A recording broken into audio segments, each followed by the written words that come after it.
सर्वांना नमस्कार. माझे नाव अक्षरा विशाल तासने. मी इयत्ता 4थी मध्ये शिकत आहे. माझ्या शाळेचे नाव जिल्हा परिषद शाळा काटा क्रमांक 2. मी तुम्हाला डॉक्टर बाबासाहेब आंबेडकर यांच्या महापरिनिर्वाण दिनानिमित्त 2 शब्द सांगणार आहे. ते तुम्ही शांत चित्ताने ऐकावे. डॉक्टर बाबासाहेब आंबेडकरांचे पूर्ण नाव डॉक्टर भीमराव रामजी आंबेडकर असे होते व त्यांचा जन्म 14 एप्रिल 1891 मध्य प्रदेशातील महू या गावी झाला.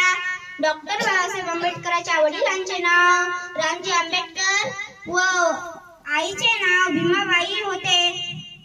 डॉक्टर बाबासाहेब आंबेडकर त्यांच्या शालेय जीवनात 18 तास अभ्यास करत.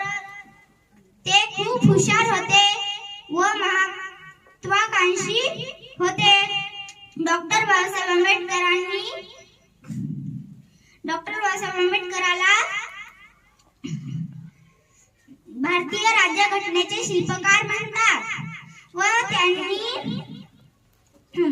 भारतीय लोकांना असा विचार दिला, शिका, संघटित व्हा आणि संघर्ष करा, हा गुरुमंत्र दिला. धन्यवाद.